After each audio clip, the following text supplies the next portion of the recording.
Dr. Speaker, Dr. Vice Speaker, members of the board, delegates, colleagues, and guests, it's truly my honor to be with you this evening. I'm not going to spend all of my final address to this House dwelling on the very real, very dangerous external attacks engulfing our profession.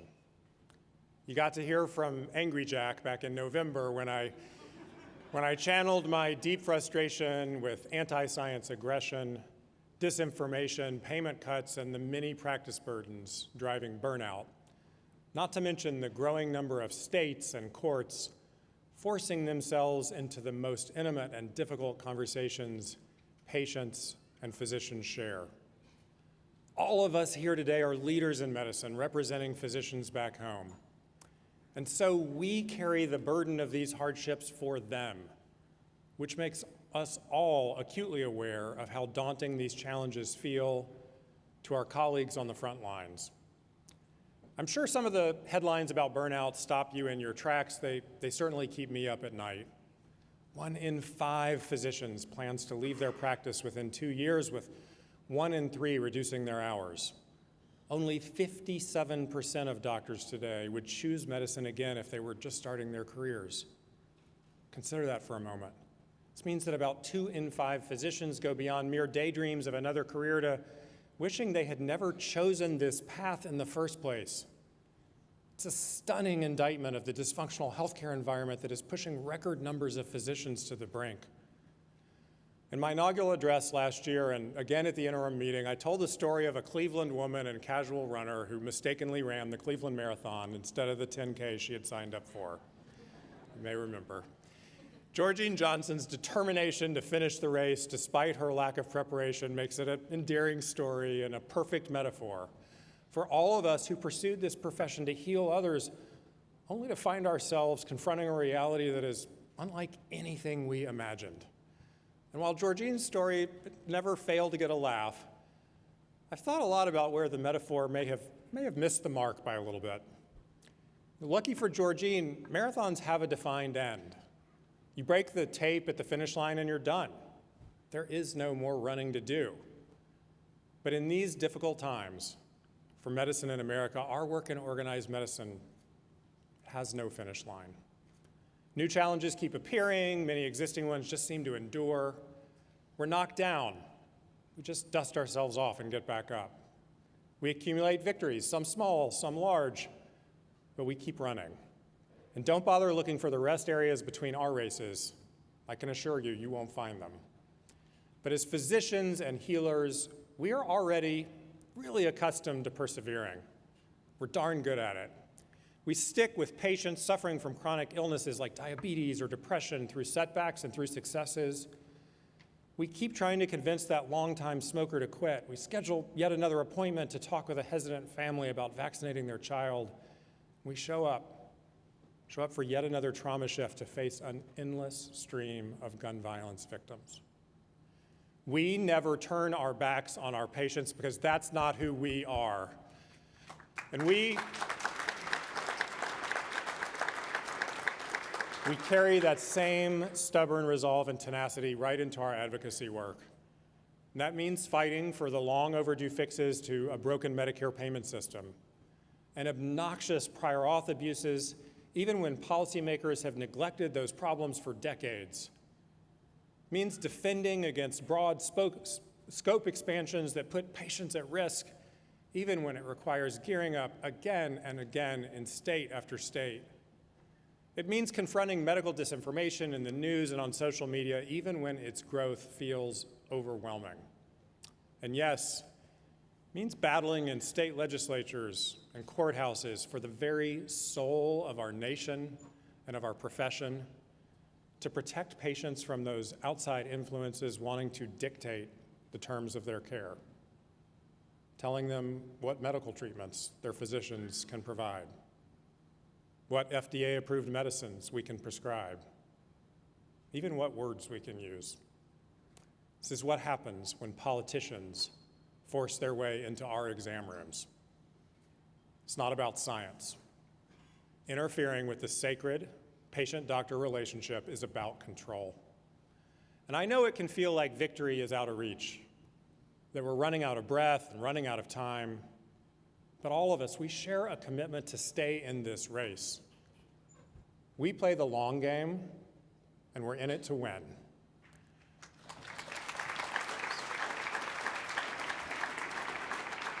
So perhaps, instead of the marathon analogy, it's better to think about our collective efforts like the Olympic torch relay.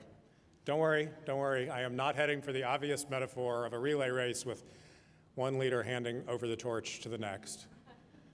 Talking about the deeper symbolism of the unity among torch carriers. Thousands at each Olympics, protecting something far bigger than any one individual or any one leg of the course.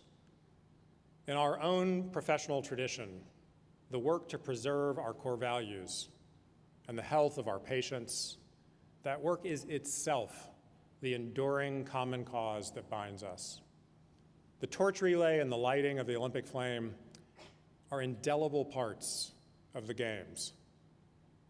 And in that sacred tradition, as in ours, there are no shortcuts.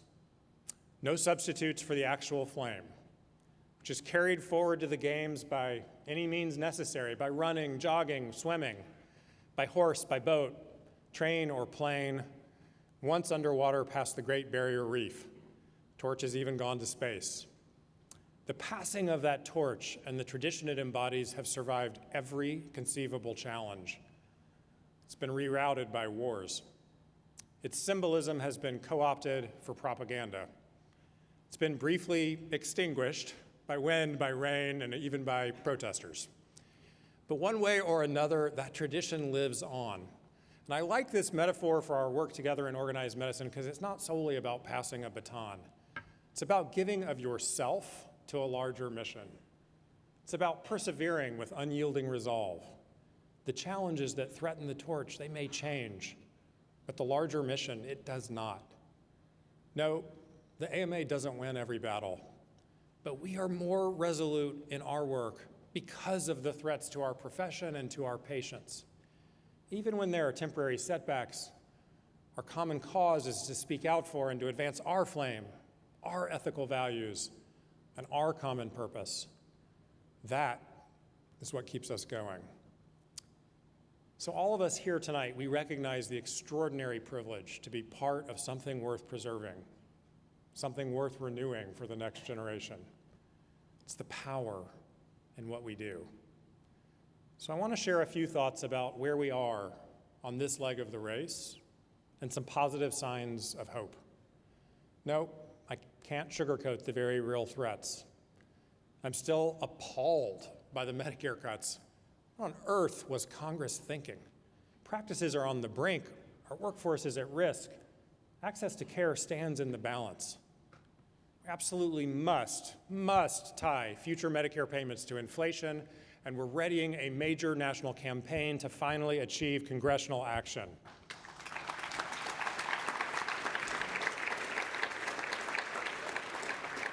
And shame on political leaders fueling fear and sowing division by making enemies of public health officials, of transgender adolescents, of physicians doing anti-racism work, and of women making personal decisions about their pregnancies.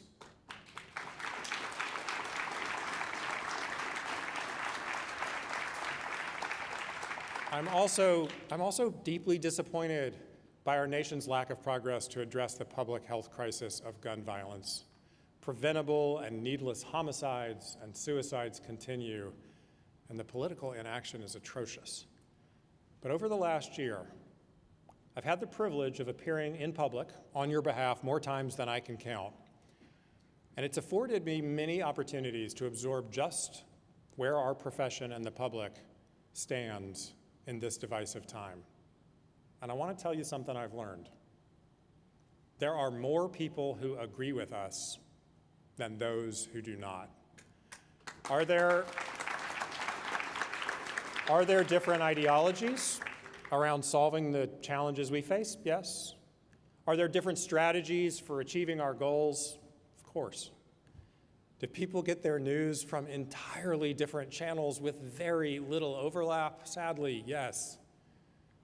But the truth is, most physicians and our patients are proud to see the AMA fighting for its policies and its values. I know what you're thinking. Jack, have you been on Twitter lately? Yes, I definitely have. But I have also witnessed some of the most inspiring work in the country by colleagues and allies, and I have received words of encouragement that have brought me to tears on difficult days. Nope, you wouldn't know it from social media.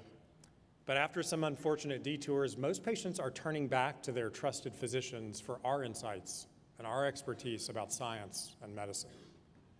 You wouldn't know it from the rhetoric, but once we demonstrate health equity in action, I've seen widespread support for our work. Love traveling to Mississippi and witnessing their progress, from startling COVID inequities to achieving one of the nation's top vaccination rates among Black residents. You wouldn't know it from the appalling lack of legislative action, but solid majorities of Americans believe in common sense gun reforms in line with our AMA recommendations. You wouldn't know it from 20 state legislatures racing to criminalize abortion and rob women of access to reproductive health care.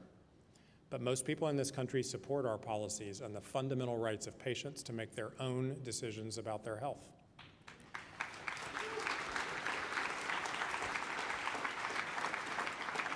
And no, you would not know it from health insurers still bullying us with prior auth delays and denying care, but policymakers from both parties, they are on to these schemes. The momentum has shifted, and they are not going to allow this nonsense anymore. You may not realize it. You may not realize it based on the climate of anti-science aggression, but medical school applications are actually at an all-time high, led by large increases among historically minoritized students. Future physicians,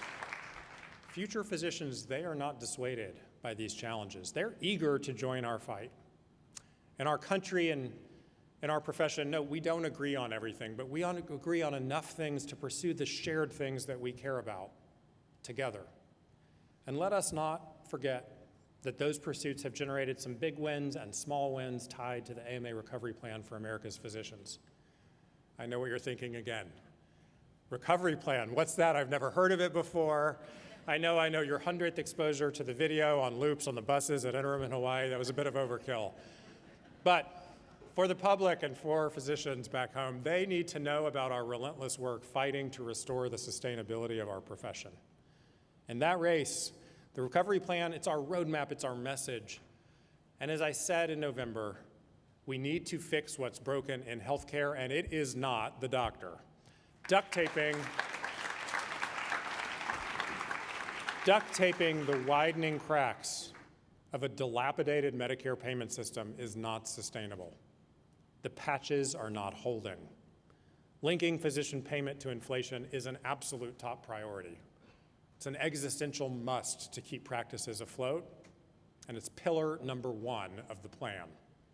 Important step on that path was the recent introduction of a bipartisan bill to finally align the Medicare fee schedule with MEI.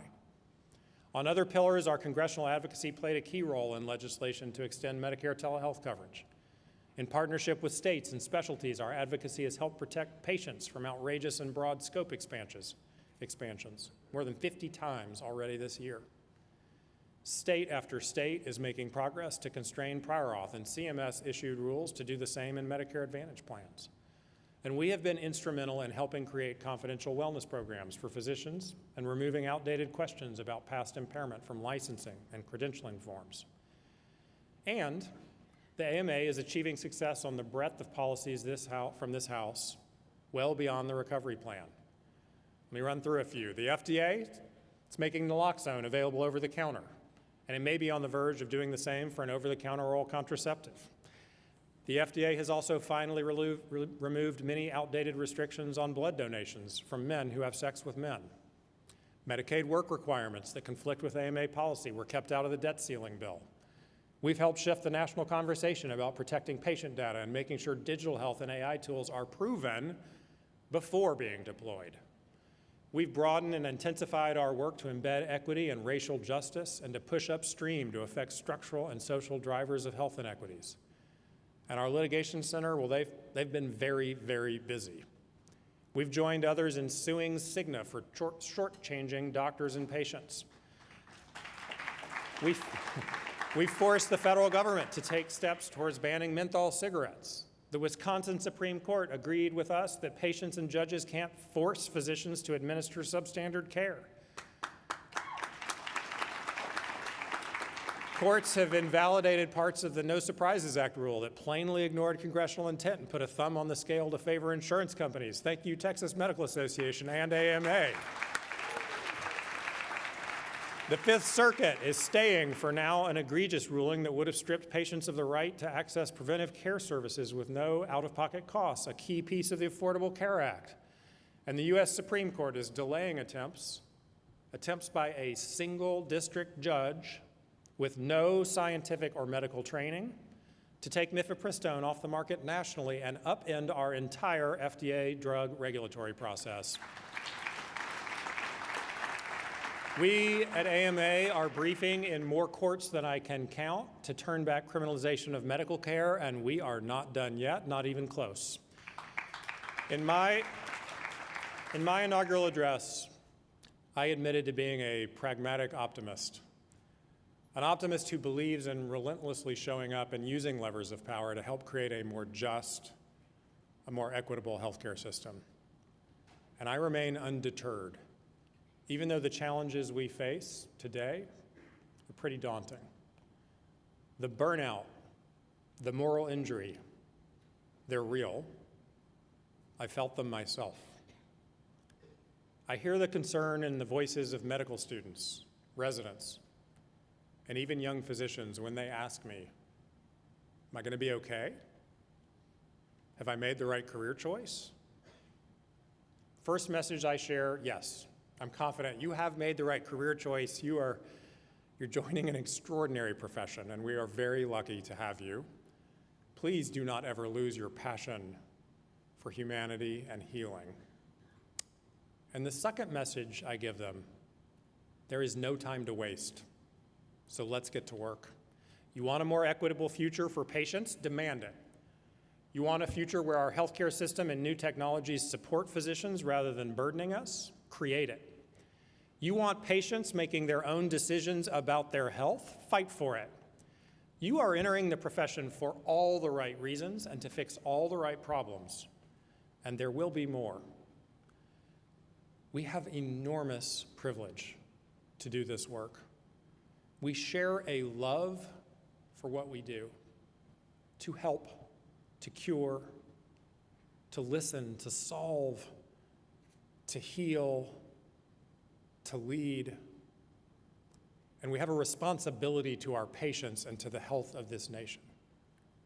We are the keepers of a very important tradition, a flame that must not be extinguished. Our profession is counting on us to get this right. Our patients are depending on us to continue this fight. We will not let them down. Thank you.